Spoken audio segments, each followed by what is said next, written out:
LG V10 is a very interesting phone. It has to offer various things that you won't find on others, especially that second screen over here. Let me go to the settings and you will see what I mean. Over here on the upper right side there is an additional little screen, for example, for VIP contacts.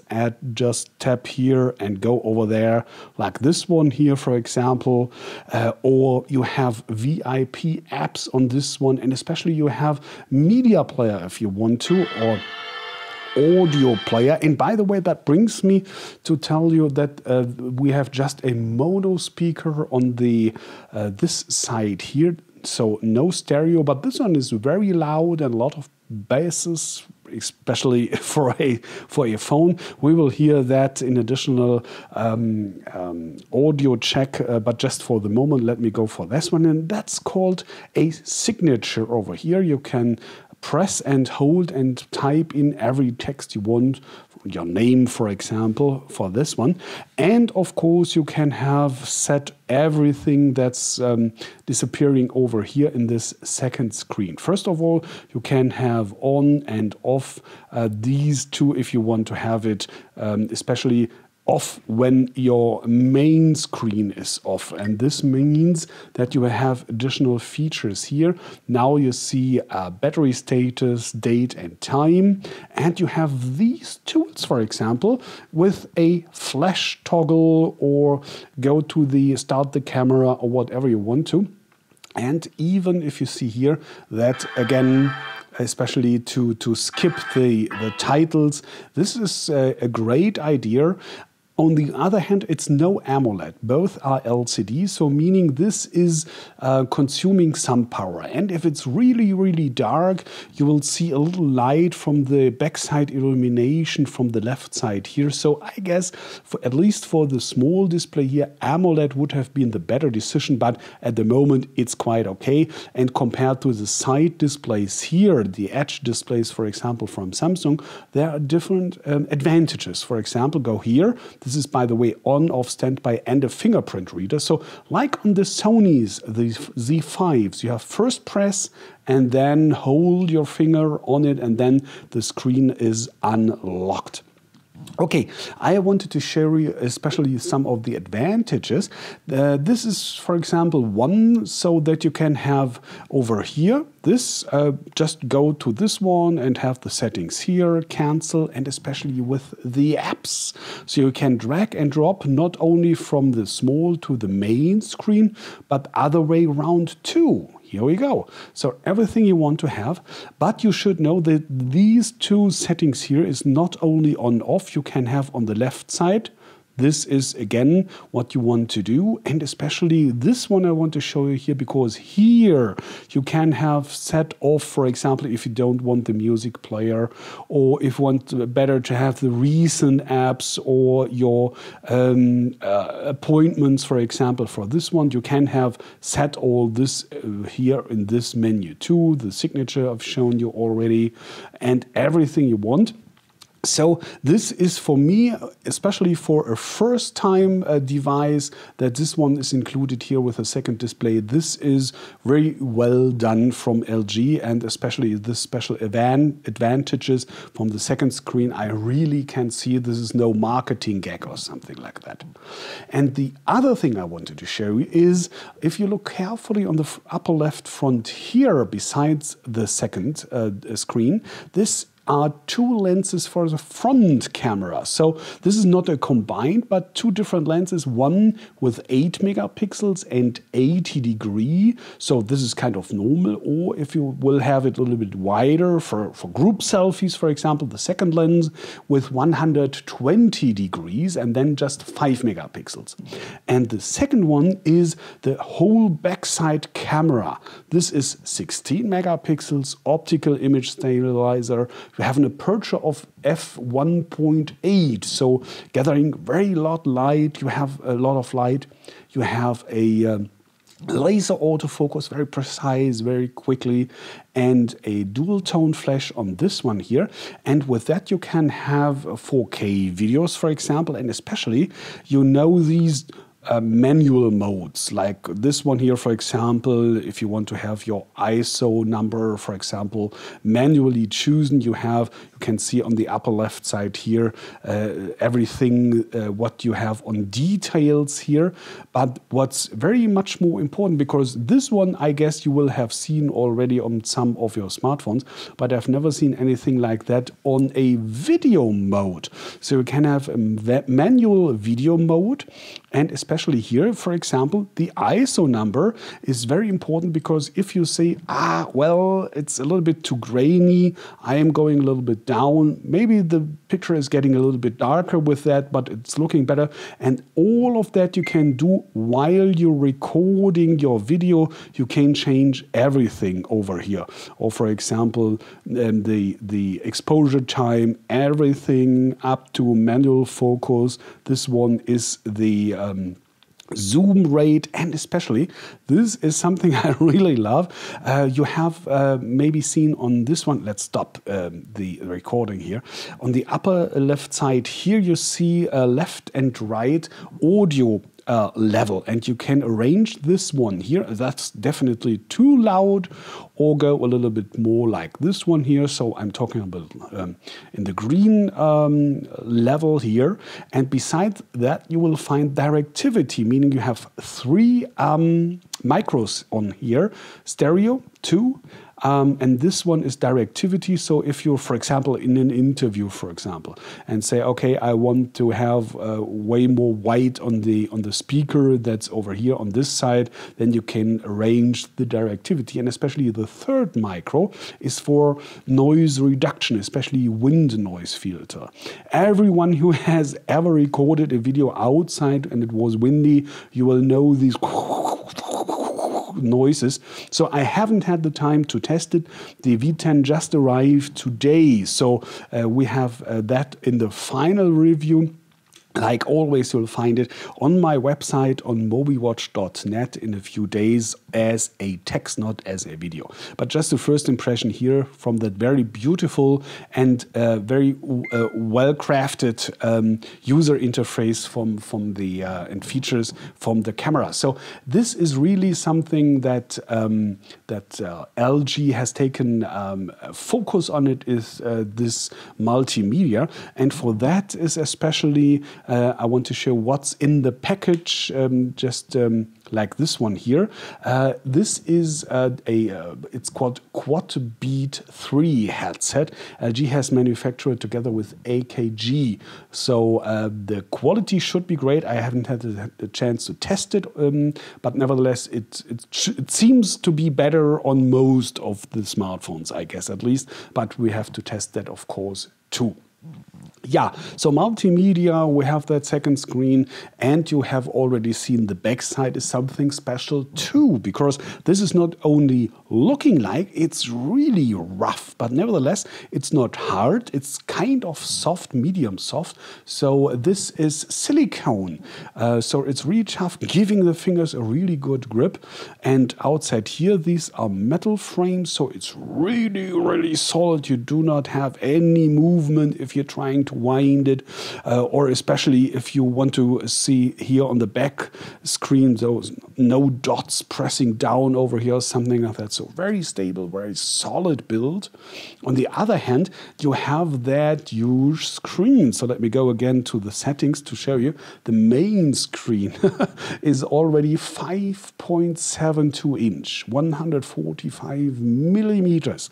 Huge, 20% more than the average. That's rank 8 at the moment from all smartphones I've tested. So of course it's a big one. You have 79 by 160 millimeters and 192 grams. Of course, it's no lightweight, no compact phone with this one.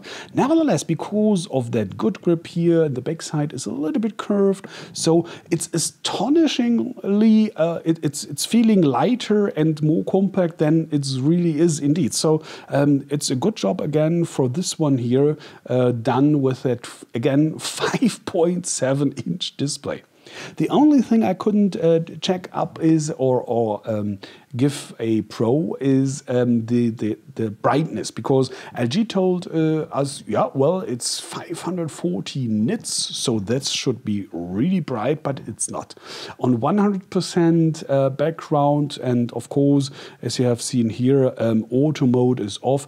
I measured in the middle, in the center of the display, just 388 nits, 388 instead of 550. So this is a huge difference. So I do not know if maybe on sunshine, I don't have any sunshine here at Munich these days, just snow. So at the moment I can check that in the sunshine, maybe there's some boost mode or something I couldn't detect already, but just regular mode, 388 nits, that's 17% below the average. So it's no big deal, but you should know that's not the brightest display one.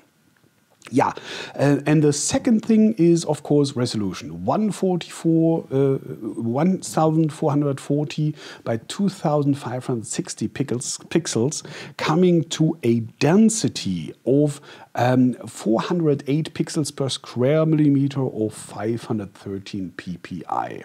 Okay, that's no new record, because 5.7 inch, of course not.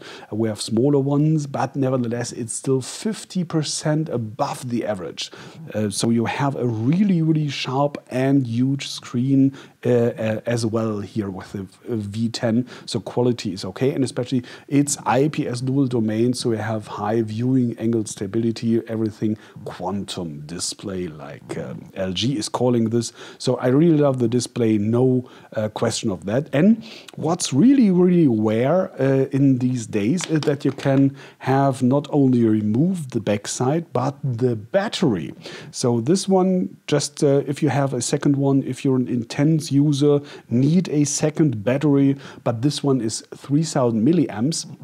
So you should come through the day even with that huge screen. Of course, we have to test that the battery runtime results in the final tests again. You see here one SIM slot and especially one micro SD slot, so you can expand the memory up to 2 terabyte. I know there are no micro SD slots with 2 terabytes, so that's the standard at the moment. So you have something for the next years until all these capacities are possible, available with micro SD. So a good investment in the future, and especially internal memory.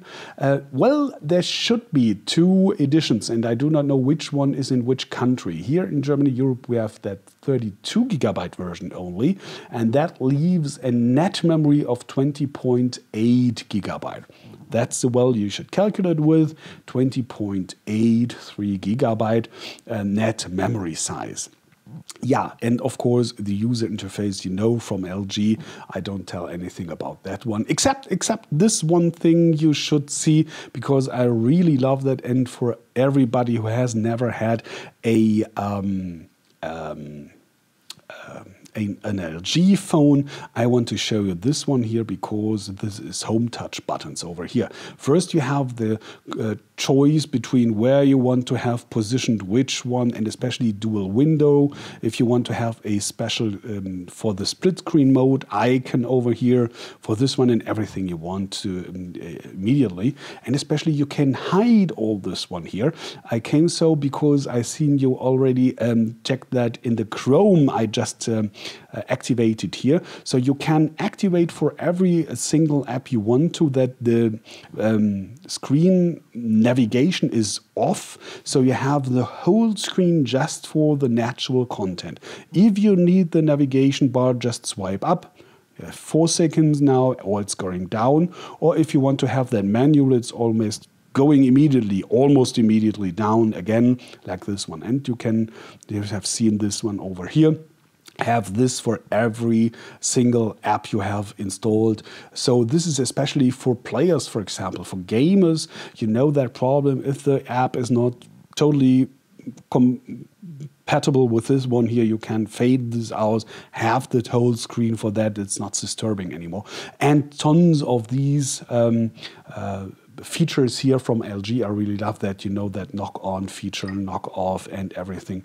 And this one here again, now I have to press and check this one. So I really love the user interface. But the thing is from that one here, oh, and of course, sorry, forgot almost 4G LTE. It will say HSPA, Wi-Fi AC, Bluetooth for 1, NFC, everything is over there. But one point I'm really disappointed of is this Snapdragon 808 processor. So it's not the A10, not the best one from Qualcomm, and especially not the 820. I hope it's coming soon, but at the moment it's the 808 only. And this is something I cannot understand with a price, recommended retail price, Germany, Europe, 649 euros.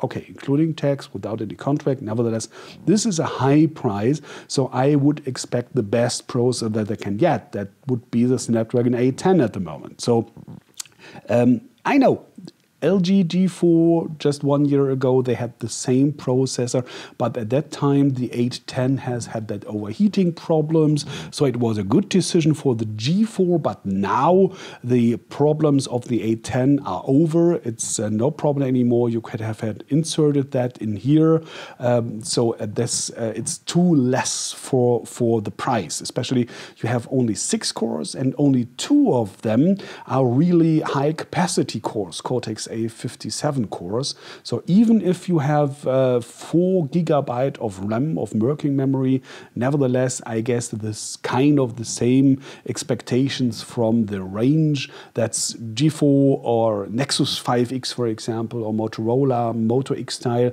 They all have the Snapdragon 808 and coming around about the overall rating of all benchmarks around about 20% above the average. That's good. Good result, no problem at all. But for 500 euros, I wouldn't say any word about that or less. But for 649, I expect the best one, even if I have all this second display, second lens, 16 megapixels, optical image stabilizer, whatever. I expect the best. So for this price range, this is a little bit too slow. So let's hope that the prices will drop immediately from the LG V10. But at the moment, it's a very nice, very interesting phone, but you have to pay the price, unfortunately. I'm afraid of that to say, but at the moment it is. Sorry for that. So let's wait how it's in your markets. You can let me know your prices and if this is expensive for you or mid-range in your country. I can't wait for your comments. Yeah, and well, that's the first impression of the LG V10. Thanks for watching. Take care and bye.